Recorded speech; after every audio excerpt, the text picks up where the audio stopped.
101 is to kind of, thank you, Ryan. You're my hero. So the goal of this breakout is to kind of talk about sort of what onboarding looks like for chapters and what is information that every new chapter officer needs. So there's of course like what you do for your chapter specifically, but what kinds of things do we need to make chapter officers thrive early on in their sessions, and like what kind of information do you need, and think about sort of when you started, what information might have been missing that you wish you had gotten sooner, as well as, let me pull up one of my old brainstorming documents here that I hope I have not misplaced on my desktop. I'll blame my allergy. Here we go. My allergy is on this one. But there's certainly a lot of things we've talked about already. So things like, are there templates that you want to have available as an officer? Is there something we can do to sort of help people ingest the bylaws more easily when new officers start? Other things would be, the process of sharing documents with your new officers. So these are some initial ideas I'm kind of throwing out there for you all. We just did the history of JETAA USA session, and that's going to be, there for the future. Do you want new officers to watch that so they kind of understand like how far back they really go? Because new officers may not realize that JET is 30 years old. Like you hear it, but you don't realize how far back it really goes. And that's more of like the kind of touchy-feely stuff as opposed to the here's your like work duty stuff. So we have these different sort of angles to come at from being a board officer. What about signing people up for US JETAA as part of the process as well, which we talked about at one point? Is that something that officers need to learn about and things like that? So the Google Doc is there. I'm going to try and take notes in it, but everyone is absolutely welcome to throw down any kinds of wild, crazy schemes and ideas. But I'd love to kind of get the conversation going about like what's the first thing that comes to mind about what you would want to be learning as a new officer? Think about when you had started and what you wish you had sooner than now that you're maybe a wiser board officer. I think something that really helped me was a transition document from a former president or former presidents. And so reading through all of that really helped me transition into the role of president this year. Is that's something New York has? Yes, and that was started by Brenda McKinney a few years back. And so Brenda had that to Andy, who succeeded her, and then Andy passed that to me. What kind of things are in it? Just like how to be a president 101. And then Brenda did that for all of our exec positions. So I did one for the membership chair, I did one for the career chair, and then last year when I was vice president, I did that for vice president as well.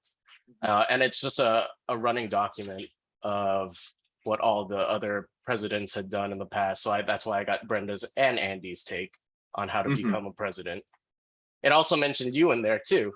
Reach out to presidents from other chapters. Oh, well, that was when I was president, so no longer. Right, no, but that's why I'm saying, yeah, like Brenda, I think you and Brenda sort of concurrently as presidents. Right. So I think that's been really helpful. And I don't know if other chapters have the same type of transition document, or if you even have, like a shared, I guess, drive. Because for us in New York, the president email gets passed down to the person. I know you had mentioned yesterday during your the data talk that sometimes people use their own personal email addresses.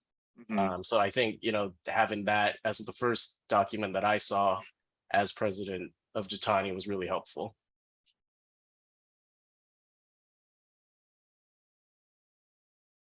Oh, transition retreat that JETAA Hawaii does.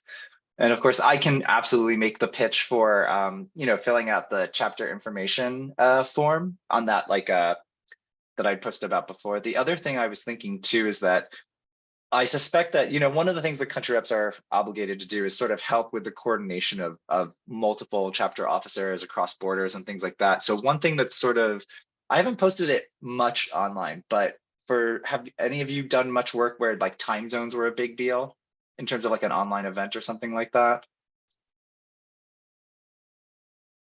So for example, like in terms of like tools that you can use, this is something that I created since we have to reach out to all of the chapters, and from Hawaii to the East Coast. This is actually a spreadsheet that like helps you pick out like the time zone, the best time to hold an event so that all chapters can join. The one thing you can't do right now is edit it, but if you scroll down, you'll see that there's actually a place where you can input times, and it actually spits out the text you need to tell everybody what time an event is starting instead of having to type it by hand. So you can copy this. The only reason I don't let people use it live is inevitably somebody might make a mistake, and then like resetting it would be a pain in the butt. But you are totally welcome to take this. So this is kind of one of those small things. Like, do your chapters have like a tool sort of lying around that actually other chapters would benefit from that you think you'd want to get shared out to people? Like for New York, would you want to share your transition documents at all? I mean, we have to see what's actually in there, because I mean that's particularly focused on like how New York runs things, and so something that's run in New York as a president wouldn't be the same to you all in you know, with Chelsea and Hawaii, for example. But if we could make a template, that would be kind of nice. Like at the end of like this NatCon or some NatCon, have like a template that like page 1 president, page 2 vice president, and like give that out, because sometimes just starting those docs are what people need. Like I didn't have anything when I started as treasurer. Like it was basically, here's the checkbook, here's your email, have at it. So like I didn't know the timeline for JETAA. I didn't know all these things. So having that, and yeah, like it took me like pulling teeth to get a Google Doc going. So having something that's already like, here's the template, you know, just like we've got on this 101 sheet, like need to know or knowledge areas or activities, and like timelines would be great. So like, when are things due? When are the signature events? When does planning need to happen? I think that would go a long way. And also putting that link for that update sheet, because I don't know if my president got it or if she did it. So having that multiple places that we can make each other accountable for filling that out, I think would be good. Yeah, I think speaking on the treasurer side of things, I think for sure when I joined, the transition was less than great a few years ago. Had a lot of people kind of leaving without too much investment in the transition. And so I'm preparing, I already have a process, you know, that I've documented, but I think that just in the future, having, especially for treasurers, specific, you know, examples, this is the budget we submitted last year. This was what was approved. These are the examples of the documents that you need to submit. I think that a little bit more than some of the other roles is way more necessary, but for sure. I think that's also special to the position. So yeah, treasurers tend to be the heart of the chapter, since like the idea of things being mandatory are so much more real for you. I also think that it was mentioned briefly in the GIA talk, but the fact that like all chapter officers should really be learning about GIA, and I think a lot of officers sort of acquiesce that duty to just their treasurers and hope that they, you know, keep the boat afloat. But anecdotally anyway. But I think that that's something too, is how to implement like from the 2 treasurers here, or no, 3, because Anna's treasurer also. How can, like, what would be your ideal sort of like everybody learning like the GIA process and like the timeline of it, and sort of helping make everything go smoother, especially to make your treasurer work easier? That would be amazing. And have them have to give the summary of the event, so that I'm not making things up at 11:59 p.m. the day before it's due because no one got me their event info. Like, yeah, like even if it's a Google form that, you know, the event lead is going to fill out for me, like that would be amazing. Yeah. So something that I've started here with New York is I've had one-on-one meetings with all the potential exec members in March. And so in April, we kind of do what Chelsea does in Hawaii, is have like a retreat. And so I give them like pre-homework. I was like, what kind of events are you thinking about for the next fiscal year? Please present that, so Max, our treasurer, knows kind of what to expect and what kind of budget we would need. So I don't know if that's helpful for any of you all to try to implement. I think I definitely, over the past couple of years being treasurer, I will definitely make it a requirement, to your point, Kate, to say, if you're going to suggest an event in a meeting, that's great. We love that. And, you know, anyone can suggest events, anyone can request funding, but you do need to provide a blurb, information, you know, if we're going to rely on like external resources, who would we need to be in contact with? What are the contacts? So I've because I don't want to do that work for an event that I am not leading. So I totally sympathize with that kind of mentality of like, yeah, we're happy to support your events, whatever you want to do through our chapter, but please give me the information that I need to request that. Right. I think, because I think, Anna, I don't know how it is in JETAA Northern California, but I remember a few years back, Mark was presenting on like how event planning sort of happens. And I remember he showed like a big spreadsheet where they get all the big events up on one thing. And so things like fill out your blurbs, like what we're going to do. And not everything may happen, but like at least kind of those core things were filled out. Like what's your like fast guess, like budget item for this thing? Like do a little bit of research on like Amazon and all that kind of thing. If you're buying things, does JETAA Northern California still do that?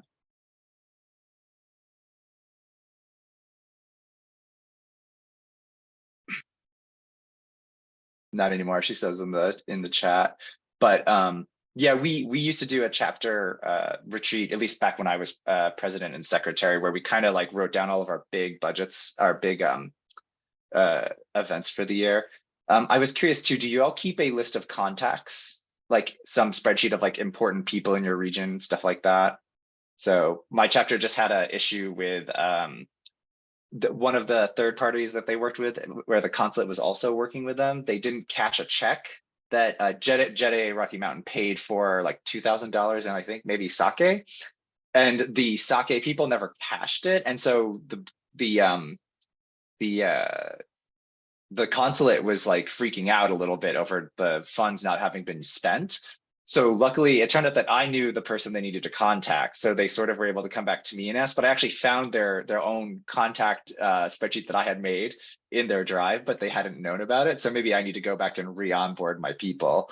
But making sure like your officers have explicit knowledge of like those types of things, like even like I saw in the Hawaii chapter presentation, all the like organizations you work with. Do you have like a nice spreadsheet of all those like third-party potential organizations to work with, even if you don't end up like actually planning an event with them every year? We have it in our chapter minutes, but we don't have like a one document with everything. And that's kind of the problem we've been having. We have like lots of different pieces everywhere in our minutes. And so even just organizing that can be kind of a challenge, especially when we get to the strategic planning side for the next year. Right. Yeah, it's a good idea to have. Yeah, that sort of knowledge repository work, I think, is one of the big things. So like, I think a lot of people understand onboarding really well, but knowledge management tends to be a bit more abstract for folks. Like, how do you make sure information is getting transferred across the ages? Because yeah, a lot of it is like point of need when you're, like you said, Chelsea, in your minutes and you've got it written there. But then to go back to it later, like minutes are usually not the easiest way to get that kind of information. So sort of that challenge of like building the habit of like, oh, how would I put it, spreadsheetifying information in like one central source. And I'm a librarian, so like, and I write papers and do data analysis off of like giant spreadsheets of numbers and things like that. So I'm very used to it, but it's more foreign to other people, I think. But I can say that, one simple thing you do is you could actually make one spreadsheet, not multiples. And inside that one spreadsheet of like important information, you've got your like important contacts, important organizations, important holidays even. So like one thing we have to keep tabs on, anyone in a city, I think everyone here has to face this, but be careful about planning like an event when there's a big sports game happening at your local stadium, right? Like those kinds of things are easy to forget. And if you kind of have all of those, and it seems like you wouldn't, and those are all things that kind of always have to be aware of. If they're in one spreadsheet with multiple tabs, people are always kind of going back to there and remembering like, oh, right, there's like the event stuff. We even at one point, we kept track of things like there's a small festival here in Colorado called Frozen Dead Guy Days. And I won't get into it, but a crazy person thought he could freeze his body to live forever. And now a town nearby turned it into a festival.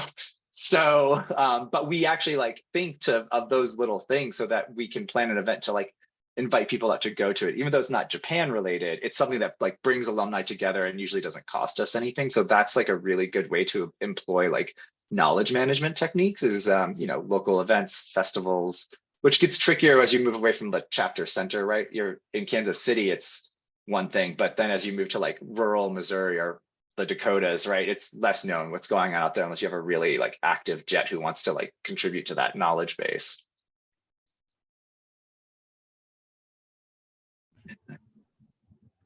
With those templates that you shared, Anna, do your members actually fill them out? So I'm thinking of my people, and I don't think they would. Like we do an open meeting every year when we're planning things, and I'll make sure to assign like a lead person that's supposed to do this thing, and we get a rough budget estimate.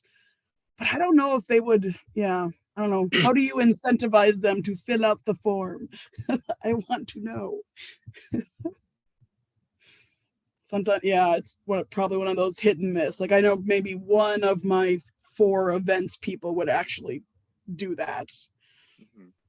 I really like that you have like a example event that you did for like the Hafu documentary. That's really nice to see. Like it's not just the like what to fill out, but also the here's like an example of one we've done already. Sometimes they do, sometimes they don't. Yeah, there's definitely this habit formation component. Let me pull up. Sorry, I've got so many windows up on my side here. To here. Join slide. And then is there, let's see. And what about your guys' like recruiting efforts? Is it's sort of not an onboarding question exactly, but one of the things even is like even when new officers start, there's always kind of that element of thinking about like who's going to start stepping down, and like how do you sort of gear up for that to like make that process smoother? Or do you think your chapters struggle a bit with like having honest conversations about who's sort of like starting to like burn out a bit? Because we all kind of, burnout has always been a traditional problem for the alumni officers.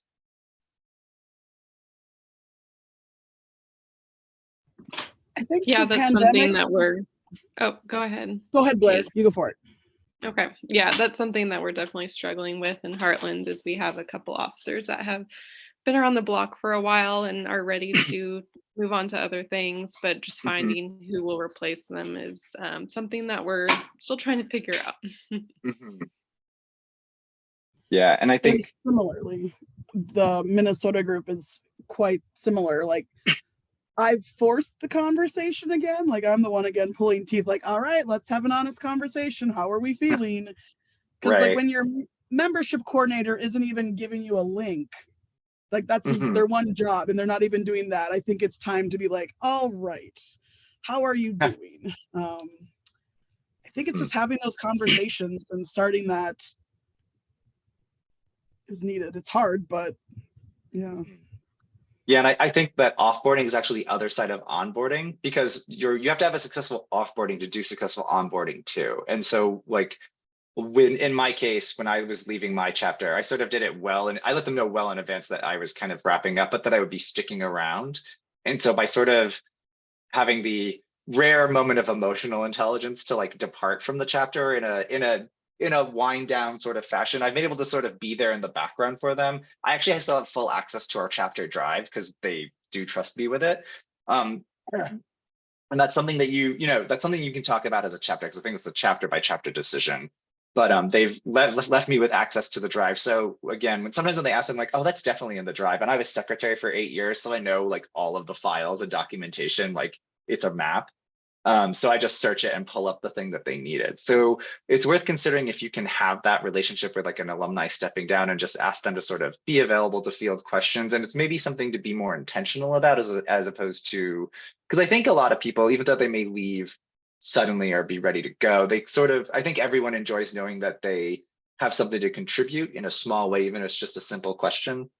So kind of facilitating that offboarding process can be really valuable for a chapter and great for the new person coming on, because you need that, especially like a treasurer position, having overlap is really great. I think, but yeah, I think offboarding is another piece, is actually just the, it's still on the timeline of onboarding just a little earlier, but they feed right into each other.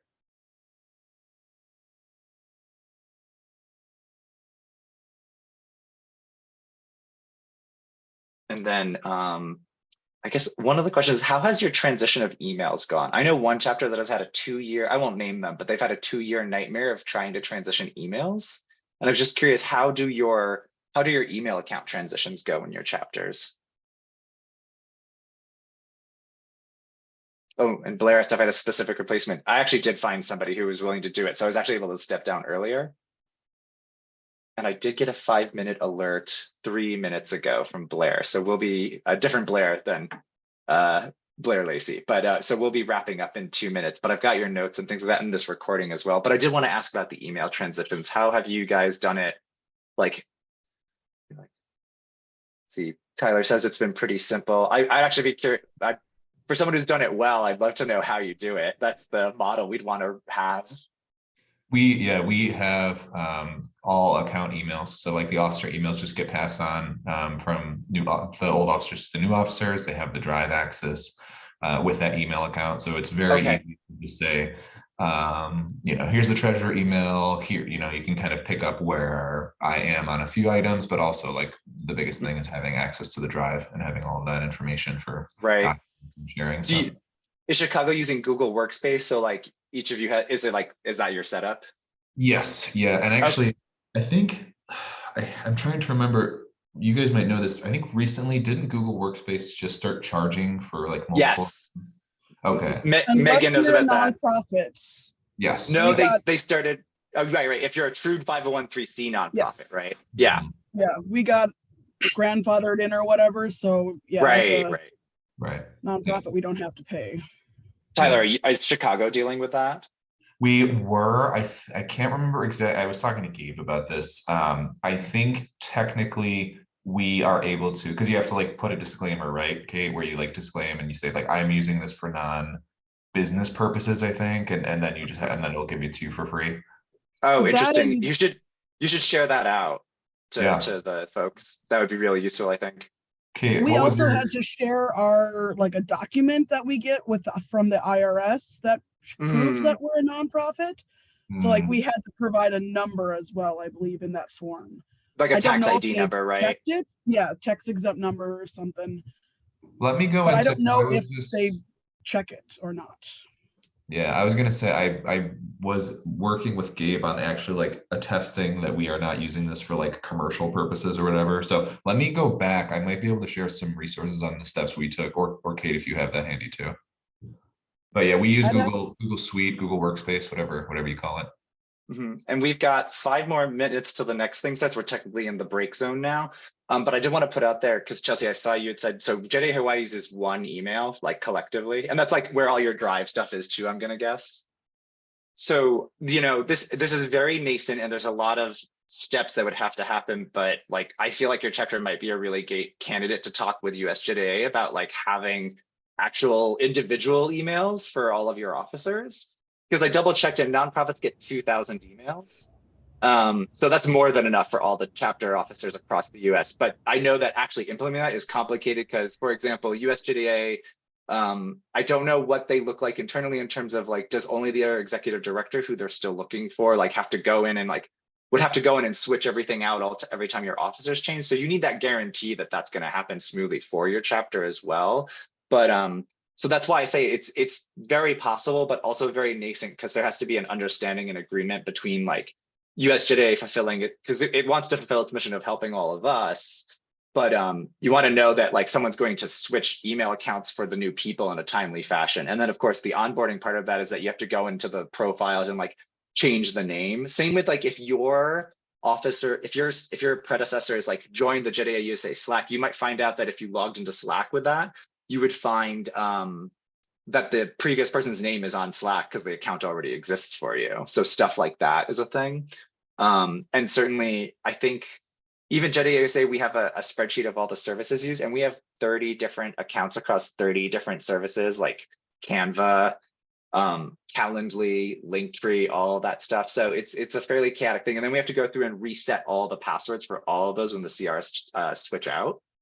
So that's sort of like security guarantee, which is more done out of like not concern from like a previous CR, but it's just good standard practice. So you sort of remove the ambivalent ambiguity anyway. That way, it never comes up as an issue in the future, which is just a healthy thing to do in general for any organization.